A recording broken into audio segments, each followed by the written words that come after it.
Hello, कैसे हैं आप लोग। मैं उपेंद्र सिंह और आज हम बात करेंगे कि फर्स्ट वर्ल्ड वार का प्रभाव क्या रहा। पिछले वीडियो में हमने देखा था कि कैसे फर्स्ट वर्ल्ड वार शुरू हुआ, उसके तमाम कारण क्या थे और उसका तात्कालिक कारण क्या था और यह कब तक चला। तो मैं उसको रिकैप कर रहा हूँ पहले से लिख करके कि 28 जुलाई 1914 को इसकी शुरुआत हुई थी और 11 नवंबर को जर्मनी के सरेंडर करने के साथ इसका अंत हुआ और इस प्रकार 4 साल 3 महीने और 13 दिन यह युद्ध चला। इस 4 साल 3 महीने 13 दिन के युद्ध में एक तरफ जहां व्यापक आर्थिक नुकसान हुआ, दूसरी तरफ सैनिक और असैनिक बहुत बड़ी संख्या में मरे। एक उदाहरण लीजिए, जो रिकॉर्डेड नंबर है वह है 99,11,000 सैनिक मरे और 77 लाख असैनिक मरे, यानी 176 मतलब 1,76,00,000 के आसपास लोगों की डेथ हुई। इतना बड़ा यह युद्ध था। लेकिन उससे महत्वपूर्ण यह है कि इसने इंटरनेशनल लेवल पे सामाजिक, आर्थिक और स्पेशली राजनीतिक क्षेत्र में व्यापक परिवर्तन उत्पन्न किए। तो आइए हम देखते हैं कि वे प्रभाव क्या थे। तो पहला प्रभाव आप कह सकते हैं यह था अमेरिका के प्रभुत्व की स्थापना। जो फर्स्ट वर्ल्ड वार पहला काम करता है वह यह कि अमेरिकन सुपरमेसी स्थापित होती है। इसका मतलब ये हुआ कि पहले जो यूरोप था, यूरोप की चलती थी पूरी दुनिया में, अब इंटरनेशनल पॉलिटिक्स का सेंटर चेंज हुआ। क्यों चेंज हुआ? क्योंकि यूरोप की जो मेजर एक्टर थे, मेजर कंट्रीज थे, वे बर्बाद हो गई। उधर रसिया बर्बाद हुआ, इधर फ्रांस बर्बाद हुआ, इधर जर्मनी बर्बाद हुआ। यद्यपि ब्रिटेन विजयी होकर निकला था, लेकिन ब्रिटेन भी बर्बाद हुआ। व्यापक उसकी जन और धन की हानि हुई। तो इसका मिला जुला असर ये हुआ कि अमेरिका एक पावर के रूप में, सुपर पावर के रूप में उभरता है और हर दृष्टि से, आर्थिक दृष्टि से, राजनीतिक दृष्टि से और सैनिक दृष्टि से भी। उसके पहले क्या था, 1914 से पहले, कि उसने अपने को यूरोप से अलग कर रखा था। पृथक्करण की नीति लेकर के अमेरिका चलता था। लेकिन जब वह अप्रैल 1917 में एक बार फर्स्ट वर्ल्ड वार में सम्मिलित हुआ तो फिर उसका इन्वॉल्वमेंट बहुत ज़्यादा बढ़ा और चूंकि वह युद्ध क्षेत्र से बहुत दूर था इसलिए उसको उतनी हानि भी नहीं हुई, जबकि यूरोप बर्बाद हो गया। तो पहली चीज़ ये है कि यूरोप के स्थान पे एक नया सेंटर आता है जिसे हम कहते हैं संयुक्त राज्य अमेरिका या यूएसए। दूसरी जो मेजर घटना थी वह थी जर्मनी की बर्बादी की। बर्बाद फ्रांस भी हुआ था, बर्बाद बेल्जियम भी हुआ था। ये सेंटर थे, यहाँ लड़ाई हो रही थी तो यहाँ बर्बादी होनी ही थी। लेकिन सबसे ज़्यादा जो नुकसान हुआ वह हुआ जर्मनी का। यदि हम सैनिकों की मृत्यु के आधार पर देखें तो यहाँ पे 20 लाख सैनिक केवल जर्मनी के मारे गए थे, जो संख्या की दृष्टि से सबसे अधिक थे। वह बॉर्डर था फ्रांस का और उधर रसिया का, तो जो बमबारी होती थी, जो गोलीबारी होती थी, इसमें जन और धन दोनों की अपार नुकसान हुआ। तो ये तो सैनिकों की मृत्यु की बात हो गई। दूसरी चीज़ जो वर्साय की संधि हुई थी, वर्साय की संधि का मूल उद्देश्य ही यही था कि जर्मनी को बर्बाद कर देना है और इतना बर्बाद कर देना है कि यह फिर फ्रांस, रूस या ब्रिटेन की तरफ आंख उठा करके न देख सके। तो इस संधि के माध्यम से फ्रांस, ब्रिटेन, अमेरिका और दूसरे जो विजयी राज्य थे उन्होंने क्या किया? इन्होंने पहला काम तो ये किया कि उसके सारे उपनिवेश छीन लिए। और उपनिवेश आप जानते हैं कच्चे माल के भी आधार थे और बना हुआ माल बेचने के लिए बाजार थे। तो उपनिवेशों को इन्होंने छीन लिया और आपस में बांट लिया। इंटरेस्टिंग चीज़ ये थी कि उससे तो उपनिवेश छीन लिया और उसको अपने में बांट लिया। दूसरी चीज़ कि जर्मनी के आसपास की जो कंट्रीज थी, बेल्जियम हो, फ्रांस हो, पोलैंड हो, इन्होंने इसके आसपास के जो अपनी अपनी पसंद के क्षेत्र थे उसको उन्होंने ले लिया। 33 बिलियन डॉलर का इन्होंने उसके ऊपर क्षतिपूर्ति का लगा दिया कि नहीं तुमको हमको देना है। उसके जो कोल्ड फील्ड थी उसको छीन लिया, उसकी सेना को 1 लाख पे लिमिट कर दिया, उसकी नौसेना को 15,000 पे लिमिट कर दिया और उसकी एयरफोर्स को पूरी तरीके से खत्म कर दिया। यानी फर्स्ट वर्ल्ड वार की दूसरी जो सबसे बड़ी विशेषता थी या प्रभाव था वह जर्मनी की बर्बादी के रूप में आया और यह बर्बादी बहुत ज़्यादा थी। इसलिए आप देखते हैं कि जर्मन जनता इसके बहुत खिलाफ थी और जैसे हिटलर आता है और बदला लेने की बात करता है तो हिटलर के पीछे जर्मन खड़े हो जाते हैं, इसलिए कि उनका बहुत अपमान होता है वर्साई की संधि में। तीसरी चीज़ आर्थिक मंदी। आर्थिक मंदी न केवल जर्मनी में आई, न केवल ब्रिटेन में आई, फ्रांस में आई, बल्कि पूरी दुनिया में आई, जिसमें अमेरिका भी शामिल है जो कि युद्ध से बाहर था। अब सवाल है कि क्यों आई। 4 साल जो युद्ध चला तो उनके लड़ने के लिए भी खर्च होता है, सेना पे खर्च होता है, उनके मोबिलाइजेशन पे खर्च होता है, इंडस्ट्री बर्बाद हो रही थी। तो इन सारी चीज़ों के कारण क्या हुआ कि मंदी आई। तो मंदी बढ़ी, मंदी ने किसको जन्म दिया? महंगाई को जन्म दिया। और महंगाई जब बढ़ेगी और पैसा खर्च हो चुका है, लगभग 60% जो जीडीपी का था ब्रिटेन और जर्मनी के जीडीपी जो उनका ग्रास डोमेस्टिक प्रोडक्शन था उसका 60% वार पे और हथियार पे खर्च हुआ था। अब युद्ध के बाद उसकी क्षतिपूर्ति के लिए क्या करना पड़ेगा? टैक्स बढ़ाना पड़ेगा। तो टैक्स बढ़ेगा यानी जनता के पास पैसा कम हो जाएगा कि वो टैक्स दे देंगे, तो क्या होगा? उनके पास परचेजिंग पावर खत्म हो जाएगी, वे सामान खरीद ही नहीं पाएंगे क्योंकि उनके पास पैसा ही नहीं है। और जर्मनी की तो हालत ये हो गई थी कि एक समय ये आया कि $1 के बदले 1 ट्रिलियन मार्क मिलता था। मार्क उसकी जैसे हम लोगों का रुपया है ना, वैसे उनका मार्क एक नोट थी। 1 ट्रिलियन यानी संक्षेप में कहें तो आप एक ठेला यदि जर्मन रुपया लेकर के जाते तब भी शायद आप एक अखबार नहीं खरीद सकते थे, इतनी महंगाई थी, नोट की कोई वैल्यू नहीं रह गई थी। इसलिए पूरी दुनिया में इंक्लूडिंग जर्मनी क्या आई?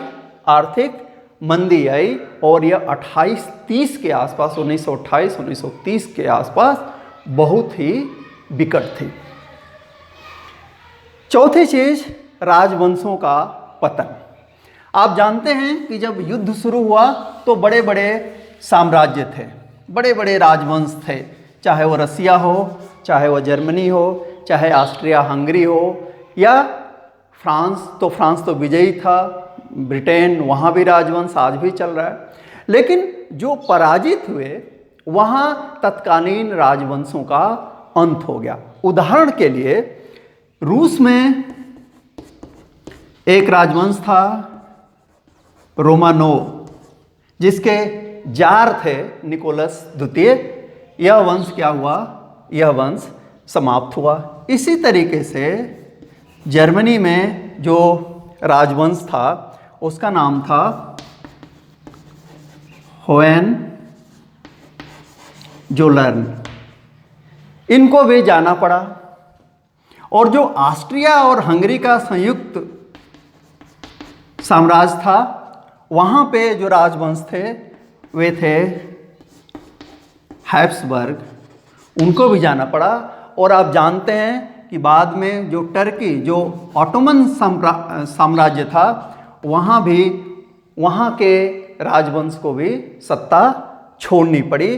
तो ऑटोमन, ऑस्ट्रिया हंगरी, जर्मनी और रूस के 4 जो राजवंश थे वे सत्ता से बाहर होते हैं। तो यह एक बहुत बड़ा परिवर्तन था और उनकी जगह पे रूस में तो कम्युनिस्ट आ गए और जर्मनी में, ऑस्ट्रिया में, टर्की में सत्ता का परिवर्तन होता है। यह जो सत्ता का परिवर्तन हुआ यह बड़ा इंपॉर्टेंट है। हर जगह राजा थे, राजाओं की चलती थी, लेकिन फर्स्ट वर्ल्ड वार के बाद एक प्रकार से कह सकते हैं कि लोकतंत्र का विस्तार हुआ। दो दृष्टिकोण से विस्तार हुआ। एक तो ये कि हर जगह लोगों ने समझा, अब वो समझ गए कि नहीं, अब जनता जो है इन राजाओं से थक चुकी है, तो उनकी आवाज़ को अब दबाया नहीं जा सकता। तो आप देखेंगे कि अमेरिका में, ब्रिटेन में अब तक महिलाओं को मताधिकार नहीं दिया गया था।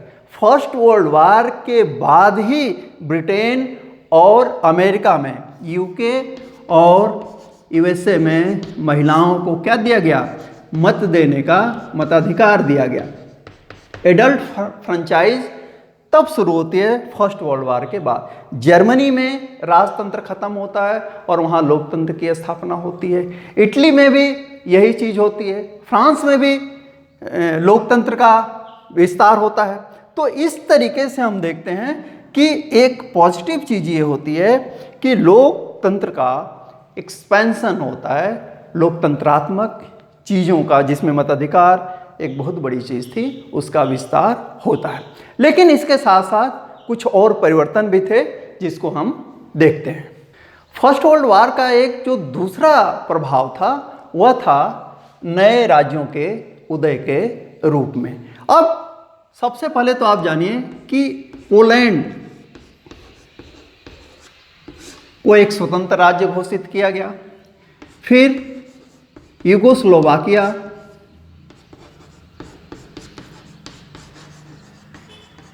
चेकोस्लोवाकिया,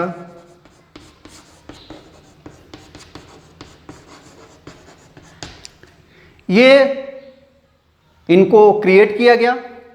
और इसके साथ साथ जैसे बेल्जियम था, बेल्जियम पे जर्मनी ने अधिकार कर लिया था, इसको स्वतंत्र कराया गया। और जो बाल्कन रीजन के राज्य थे जिस पे रसिया ने अधिकार किए हुए था, उनको भी स्वतंत्र किया गया, जैसे लिथुआनिया, लाटविया,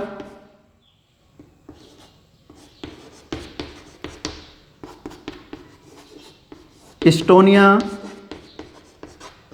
तो ये कुछ नए राज्य एक स्वतंत्र देश के रूप में आते हैं। एक और परिवर्तन होता है। पहले आप देखते हैं कि जब फर्स्ट वर्ल्ड वार शुरू हुआ तो ऑस्ट्रिया और हंगरी एक में थे। अब क्या किया गया कि ऑस्ट्रिया और हंगरी को अलग अलग दो स्टेट के रूप में इस्टेब्लिश किया गया। तो आप कह सकते हैं कि नए राज्यों का उदय हुआ और इस प्रकार से यूरोप का जो पॉलिटिकल मैप है, राजनीतिक नक्शा है, वह बदलता है। फर्स्ट वर्ल्ड वार का एक और मेजर जो प्रभाव था या रिजल्ट था, वह एक सकारात्मक चीज़ थी। वह था राष्ट्र संघ की स्थापना, और यह स्थापना होती है 1920 में। दूसरी बात आपको जाननी चाहिए कि यह स्थापना वुडरो विल्सन के कारण हुई। ये अमेरिकी राष्ट्रपति थे। इन्होंने 14 पॉइंट का एक अपना आदर्श प्रस्तुत किया और उसमें ये लीग ऑफ नेशंस की परिकल्पना थी। अब इसको क्यों स्थापित किया गया? वास्तव में जब हम फर्स्ट वर्ल्ड वार के कारण की चर्चा करते हैं तो उसमें हम कई बार इस बात का जिक्र करते हैं कि उस समय कोई ऐसी अंतर्राष्ट्रीय संस्था नहीं थी जो युद्ध को रोकने का काम करती, या यदि मान लीजिए कि ऑस्ट्रिया, हंगरी और सर्बिया के बीच विवाद हुआ तो उसमें मीडिएशन का काम करती, उसमें मध्यस्थता का काम करती, लेकिन ऐसी कोई संस्था नहीं थी। तो उसी कमी को पूरा करने के लिए और वुडरो विल्सन के जो आदर्श थे उनको पूरा करने के लिए राष्ट्र संघ की स्थापना हुई।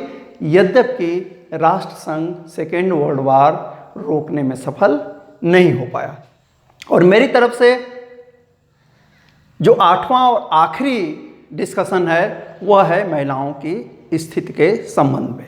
इसमें कुछ पॉजिटिव चीज़ें भी हुई और कुछ निगेटिव चीज़ें भी हुई। निगेटिव चीज़ क्या थी कि पहली तो ये कि जो पूरा यूरोप था उसमें शिशु जन्म दर बहुत घट गई।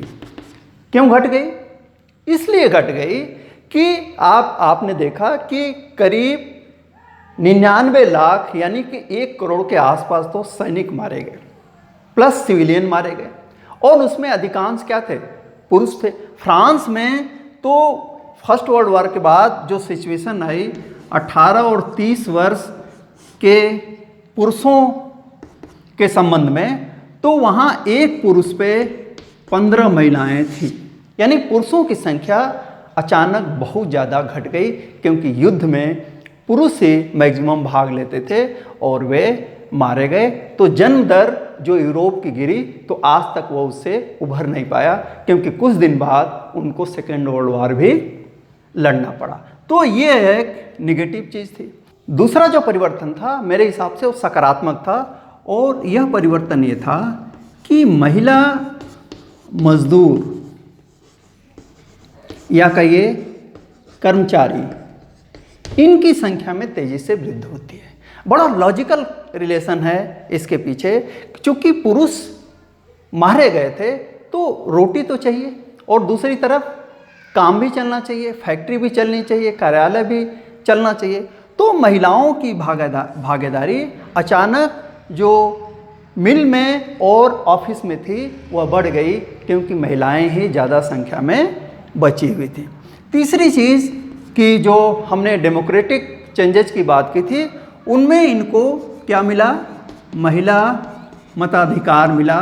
तो ये राजनीति में भी इनका इंटरफेरेंस पहले की तुलना में ज़्यादा बढ़ा, क्योंकि पहली दफ़ा आप देखते हैं कि फर्स्ट वर्ल्ड वॉर के बाद अमेरिका और ब्रिटेन जैसे लोकतांत्रिक देश में जो पहले एक सार्वभौमिक मताधिकार नहीं था, एडल्ट फ्रेंचाइज नहीं था, यानी हर स्त्री पुरुष को मताधिकार समान रूप से नहीं था, वह फर्स्ट वर्ल्ड वॉर के बाद लागू होता है। तो ये कुछ चेंजेस थे जिसने फर्स्ट वर्ल्ड वॉर से पहले और फर्स्ट वर्ल्ड वॉर के बाद के सामाजिक, आर्थिक और स्पेशली राजनीतिक परिदृश्य को पूरी तरीके से बदल दिया। तो ये था फर्स्ट वर्ल्ड वॉर का प्रभाव। पढ़ते रहिए, देखते रहिए। Thank you very much.